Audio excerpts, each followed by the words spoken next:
इचलकरंजी शहर व हातकणंगले तालुक्यासह कोल्हापूर जिल्ह्याच्या परिसरामध्ये गंभीर स्वरूपाच्या गुन्ह्यांना परिणाम देणाऱ्या एसटी सरकार गँग या नावाने कुख्यात असलेल्या टोळीला कोल्हापूर जिल्ह्यातून 1 वर्षासाठी हद्दपार करण्याचे आदेश जिल्हा पोलीस प्रमुख महेंद्र पंडित यांनी दिले आहेत।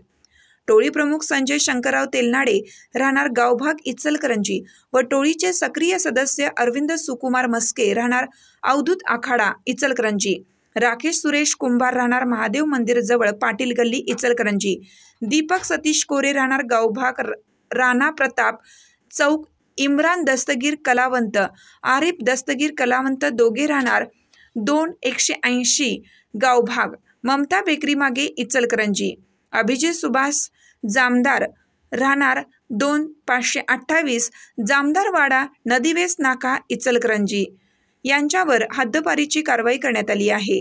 त्यांनी निर्माण केलेल्या टोळीच्या वाढत्या गुन्हेगारीला आळा घालण्यासाठी टोळीच्या परिसरातील वास्तव्यामुळे बाधित झालेले सामाजिक स्वास्थ्य पुन्हा प्रस्थापित करण्यासाठी पोलीस निरीक्षक इचलकरंजी पोलीस ठाणे यांनी टोळी हद्दपारीचा प्रस्ताव पोलीस अधीक्षक महेंद्र पंडित यांच्याकडे सादर केला होता।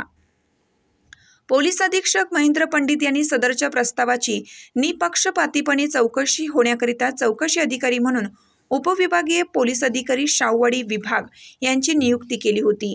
त्यांनी चौकशी अंती अहवाल पोलीस अधीक्षकांच्याकडे सादर केला होता। सदर टोळीच्या वाढत्या गुन्हेगारीस प्रतिबंध व्हावा, सार्वजनिक शांतता सुव्यवस्था, नागरिकांची जीवित व मालमत्तेची सुरक्षा असे सार्वत्रिक हित लक्षात घेऊन पोलीस अधीक्षक महेंद्र पंडित यांनी दिनांक 7 जून 2024 रोजी एसटी सरकार गँग या टोळीच्या प्रमुखांसह 7 इसमांना कोल्हापूर जिल्ह्याच्या हद्दीतून 1 वर्षाच्या कालावधीकरिता हद्दपारीचे आदेश पारित केले। पारित केलेल्या आदेशाची इचलकरंजी पोलीस ठाण्याचे पोलीस निरीक्षक यांनी अंमलबजावणी केली।